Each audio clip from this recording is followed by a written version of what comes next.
Bienvenidos a La Silla Vacía, soy Daniel Pacheco, editor general. Muchas gracias a los que nos ven por Canal 1 en televisión y a los que nos siguen por el YouTube de La Silla Vacía. Todos nuestros contenidos los encuentran ahí también. Hoy vamos a hablar de la inminencia, el riesgo de un conflicto entre Estados Unidos y Venezuela para nuestro país, para Colombia. Estamos desde la redacción. Santiago Rodríguez cubre seguridad de La Silla Vacía y es el autor de esta nota con la que estamos viendo con anticipación, con preocupación, los altos riesgos que corre Colombia si Trump decide atacar a Venezuela. ¿Qué más, Santiago? ¿Cómo estás? Todo muy bien, encantado de estar por acá.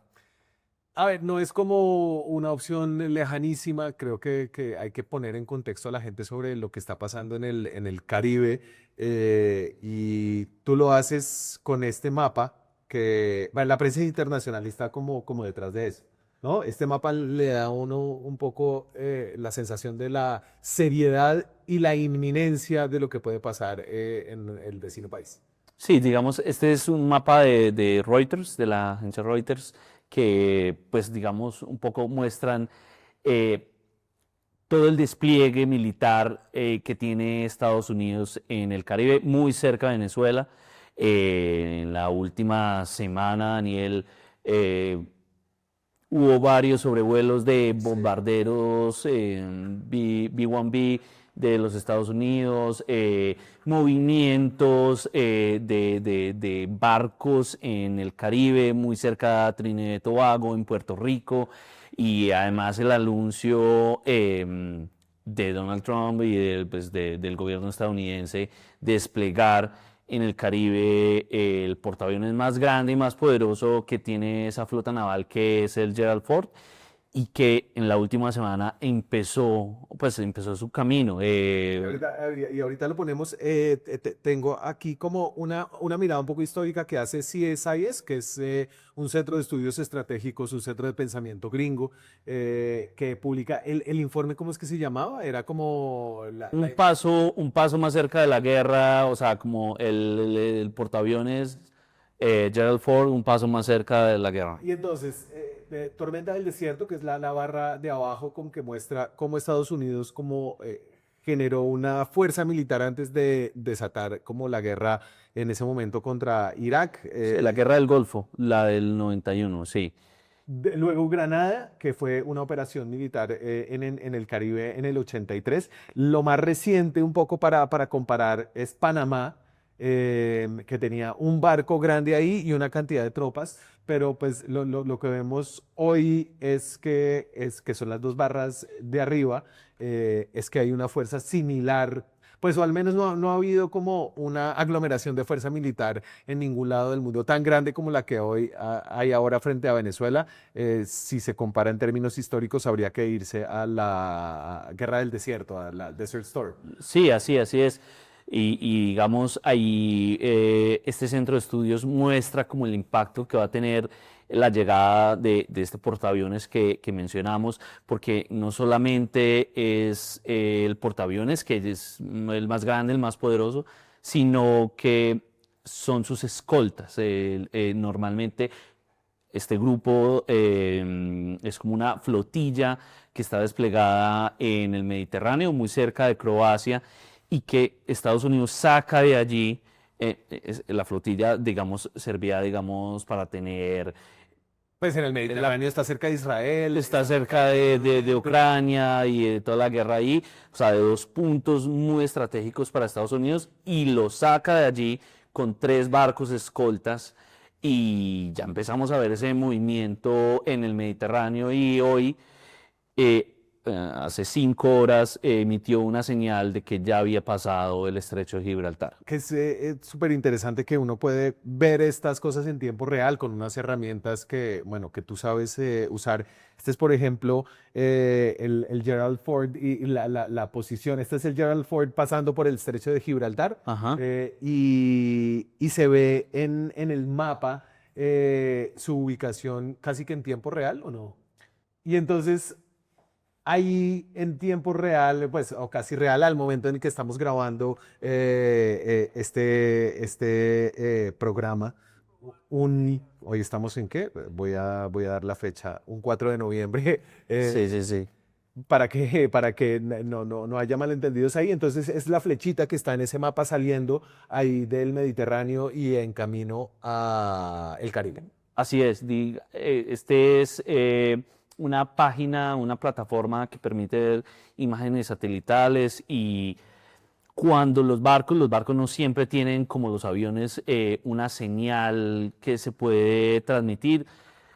La mayoría de los barcos militares la apagan para no Sí. aparecer en el mapa, en los satélites, como se ve en este caso, lo que también nos da una señal de que Estados Unidos nos quería decir al prender la señal que ese portaaviones había pasado Gibraltar y estaba yendo al Caribe. Y esto es clave porque toda la estrategia del gobierno Trump está cimentada en generar una presión y una guerra psicológica al régimen de Maduro, porque el portaaviones y su grupo de escolta es muy poco efectivo para destruir lanchas y además es muy costoso. Es el más grande, el más costoso. ¿Para qué vas a tirar un misil Tomahawk que vale millones de dólares contra una lancha que puedes derribar de otra manera o interceptar? Esta es una guerra psicológica y de señales, de mirar en el satélite que viene el portaaviones más grande de Estados Unidos, de saber que los bombarderos pasaron cerca de tu costa, de que cerca de Trinidad y Tobago, ahí en el mar, digamos, en la frontera entre Venezuela y Trinidad y Tobago, hay una interferencia de señal de GPS. Todo eso hace parte como de una presión. Contra el régimen de Nicolás Maduro, como es lo mismo que llevan muchos años haciendo, es como presionar, presionar para ver si algo se rompe adentro, pero al mismo tiempo, digamos, como siendo Estados Unidos, tú en algún momento tienes que decir, bueno, si esta presión no hizo esto, pues no voy a empacar mis barcos y me voy para la casa, porque eso sería como una señal de debilidad de alguna forma. Sí, y digamos medios muy creíbles con acceso pues, digamos a Washington, como el Wall Street Journal publicó la semana pasada que un ataque de misiles, o sea, balístico, digamos, a territorio venezolano era una cuestión de tiempo. El presidente Trump dijo que no, que él todavía no había autorizado eso, que no había pensado en ataques a Sí. Venezuela, pero los medios dicen que sí es una de las opciones Claro. y que sería además a bases militares, lo que concuerda perfectamente con lo que las declaraciones de Lindsey Graham, el senador republicano y aliado de Trump, que dijo pues en televisión nacional estadounidense que Se lo tengo. Entonces, este es Lindsey Graham, un senador muy cercano a Donald Trump, que hace parte como de esta batería de señales de presión contra el régimen de Nicolás Maduro en Venezuela. Creo que el presidente Trump ha decidido que Maduro, el líder de Venezuela, es un narcotraficante, que es hora de que se vaya, que Venezuela y Colombia han sido lugares seguros para narcoterroristas durante demasiado tiempo. El presidente Trump me dijo ayer que cuando regrese de Asia, planea informar sobre posibles operaciones militares futuras contra Venezuela y Colombia. Y entonces ahí meten a Colombia, definitivamente Venezuela es como el objetivo principal. Y como que esta nota mirando qué podría pasar, responde un poco a unas ideas que hay aquí en Colombia de que esto sería positivo para el país, para la situación venezolana, y lo pongo aquí en voz del expresidente Iván Duque, que entra un poco a utilizar los mismos términos que ha utilizado el gobierno estadounidense en el sentido de que esta es una guerra contra el terrorismo y que Nicolás Maduro es un narcoterrorista, lo que de alguna forma lo hace como un blanco legítimo para los objetivos que se ha trazado Washington y su estrategia medio legal. claro, es como justificar el paso de bombardear lanchas a bombardear bases militares. Ambas se están usando para el narcotráfico, entonces son como de alguna misma manera objetivos de este despliegue militar contra el narcotráfico. Y ahí está Iván Duque. No solamente Nicolás Maduro es un narcotraficante, sino que tiene en este momento una orden en los Estados Unidos de captura, tiene una recompensa de $50 millones, al igual que muchos de sus secuaces, y tiene también en este momento una presión muy grande de los Estados Unidos frente a ese cartel, donde se está empleando la fuerza militar estratégica para hacer la interdicción efectiva. Entonces, Colombia no se puede ubicar en el lado contrario de la historia, y lo digo abiertamente. Ahí está el expresidente Iván Duque y hay creo que un grupo de gente cada vez más grande. Aquí María Fernanda Cabal, Paloma Valencia han tenido como muchos problemas para rechazar abiertamente una intervención de Estados Unidos, una intervención que tu reportería dice que trae grandes riesgos para Colombia. ¿Cuál es la reportería y cuál es como el principal riesgo que empiezas a detectar de lo que te dijeron? Bueno, la estrategia o que ha dejado entrever como Trump y sus aliados es que la mera presión de esa amenaza va a sacar al régimen, va a sacar a Maduro. Pero si se arriesga con estos ataques de misiles o alguna provocación genera un ataque de Estados Unidos a Venezuela o de Venezuela a Estados Unidos, sí, estamos ante un escenario que puede generar una guerra civil o un conflicto armado interno muy complicado en Venezuela, porque los expertos lo que consideran es que el régimen de Maduro, el chavismo, ha mostrado una resiliencia grande a estas presiones y una transición suave política en este país es muy poco probable. Claro, la oposición venezolana viene diciendo estamos listos, necesitamos generar un quiebre en las Fuerzas Armadas para sacar como al chavismo, pero por ejemplo el International Crisis Group, que es como una ONG y un centro de pensamiento que analiza conflictos en todo el mundo, advierte que la posibilidad de esa guerra civil es pues muy posible. Exacto, sí, una transición violenta. ¿Y por qué esa transición suave no está tan clara en el panorama? Porque lo que considera, digamos, por ejemplo, el Crisis Group es que el régimen y los militares que lo respaldan están muy... si uno cae, caen todos. Es decir, su destino está atado y la oposición venezolana, encabezada por la Nobel de Paz y líder María Corina Machado, no ha dejado entrever muchas opciones como de qué pueden hacer o qué salida le queda a las personas que están en la fuerza pública, en la burocracia. Y esto, me lo decía una fuente, es parecido a la situación, o es peligrosamente parecido a la situación que tuvieron los estadounidenses en Irak, en su momento, cerrar las fuerzas militares de Irak, cerrar esa burocracia, la cual tuvo que huir, esconderse, y mucha de ellas se terminó volviendo terrorista. Y lo mismo podría pasar en Venezuela si no hay esa transición o no hay una salida para el régimen que está en el poder, que podría, digamos, empezar a tener una respuesta violenta, o podría generarse una respuesta violenta de guerra civil en Venezuela. Claro, es un país donde hay una cantidad de grupos armados ilegales, incluyendo el ELN, que ya es una guerrilla binacional. Hay, además de eso, como unas subestructuras como el Tren de Aragua. O sea, hay muchas armas, hay muchas rentas ilegales, está el oro, está el tráfico de cocaína, está el mismo contrabando de combustibles. Uno de los riesgos que nos toca más a nosotros tiene que ver como con esta postura de Gustavo Petro, que no es clara, todavía sigue siendo ambigua, pero es qué haría Colombia en caso de que hubiera tal como despliegue militar en Venezuela. Y entonces dice él, cuando se empezó a hablar de esto en un trino, transmito públicamente mi orden dada, y es importante aquí las palabras que usa, como comandante de las Fuerzas Armadas de Colombia. Colombia y Venezuela son el mismo pueblo, la misma bandera, la misma historia. Eso sugiere que un ataque a Venezuela es como un ataque a Colombia. Cualquier operación que no tenga aprobación de los países hermanos es una agresión contra Latinoamérica y el Caribe. Es una contradicción fundamental a nuestro principio de libertad.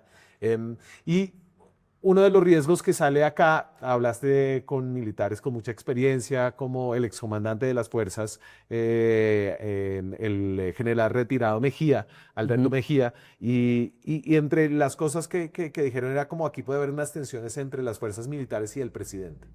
Sí, yo lo que creo, Daniel, es importante mirar la fecha. Eso fue en agosto. y desde entonces esa relación de Petro y Trump se ha deteriorado profundamente y eso ha puesto ya en este momento a la fuerza pública en una situación compleja porque el presidente, su jefe, su comandante en jefe, como lo dice él mismo, no tiene visa. Tiene sanciones porque está en la lista Clinton y aparte de eso, pues a Colombia la desertificaron. Eso no había pasado cuando este trino y Estados Unidos lo que ha mantenido es una cooperación aún activa con algunas instituciones, especialmente con la fuerza pública. Entonces, está en una situación un poco compleja en el sentido de que tienen que seguir hablando con Washington. La semana anterior el ministro de Defensa se reunió con el representante de negocios de Estados Unidos en Colombia, mientras Gustavo Petro, su jefe, pues está en contra de todo lo que está haciendo Estados Unidos. Entonces, eso sí se genera el peor escenario, que es una guerra civil, pues se va a incrementar muchísimo más, se va a generar mucha más desconfianza, además porque Gustavo Petro volvió a dar una orden la semana anterior y es que no se puede cooperar ni se puede compartir información con los que atacan con misiles a lanchas. Claro. Mientras tanto, el Departamento de Estado está diciendo, estamos cortando ayuda, hicieron un recorte adicional de ayuda luego de que metieron a Petro en las sanciones del Departamento del Tesoro, pero con las fuerzas militares seguimos teniendo como una conversación fluida, claro. Entonces las fuerzas quedan en la mitad y eso es como, podría ser como una tensión política grande en Colombia dentro del mismo gobierno Petro. Sí, y de cara a ese escenario es muy complicado porque es un hecho que las fuerzas militares colombianas tienen una relación de confianza de años, Sí. de alineamiento estratégico. Colombia sigue siendo socio estratégico de la OTAN, socio estratégico de Washington, y eso implica para la fuerza pública unos estándares, una visión, y por el otro lado, cero confianza y una animadversión con la fuerza pública venezolana, que en los escenarios de guerra es la más posible con la que Colombia podría enfrentarse pues en los últimos 20 años, por lo menos. Tengo un segundo riesgo que creo que es fácil de entender, que es el de una ola migratoria que podría salir de Venezuela en medio de un conflicto interno allá. Y voy a la tercera, que es el tema del ELN. ¿Cómo podría el ELN ser un riesgo en este escenario entre Estados Unidos y Venezuela? Pues el ELN es una guerrilla que en el último año, tras su ofensiva sangrienta contra las disidencias de las FARC en el Catatumbo, ha logrado tener casi que todo el control desde La Guajira hasta Bichá de la frontera colombo-venezolana. Sí. Es el grupo hegemónico en la frontera. Hace años tiene presencia en territorio venezolano. Y ha dicho también, después de su congreso, en su último congreso y en otros comunicados, ha mostrado que está dispuesto a ser como el defensor de la revolución bolivariana en Venezuela, y un escenario de guerra empoderaría a este grupo armado que tiene capacidades de drones, capacidades antidrones, que podría terminar armas, con misiles tierra-aire rusos en medio de una guerra con Estados Unidos y Venezuela. Pues es posible, pero además de eso, con una probada capacidad para hacer ataques terroristas que podrían ser contra estadounidenses, en suelo venezolano, pero también sí, en suelo colombiano, especialmente, donde no solamente está en la frontera, sino que tiene aún fuerza en otras partes del país. Y esto, sin duda alguna, los expertos dicen que un escenario así podría empoderar a este grupo armado. Los gringos vienen en serio al Caribe latinoamericano, al Caribe venezolano, y un conflicto sería muy riesgoso para Colombia. Santiago Rodríguez cubre seguridad en La Silla Vacía. Esperemos que no le toque cubrir una guerra. Gracias, Santiago. Espero que no. Gracias, Daniel. Gracias a ustedes por ver estos videos. Los invito a suscribirse al canal si les gustan los contenidos de La Silla Vacía. Todo el apoyo que recibimos de ustedes, así sea una suscripción, activar la campanita, nos sirven para hacer sostenible el periodismo independiente que hacemos aquí. Así que muchas gracias. Nos vemos con más contenidos esta semana. Chao. Vienen las elecciones de 2026 y el panorama político todavía no está claro. En el canal de YouTube de La Silla Vacía le explicamos a profundidad y sin sesgos las movidas de poder que serán claves para tomar decisiones el próximo año. Suscríbase a nuestro canal, active la campanita y haga parte de una comunidad que apoya el periodismo independiente.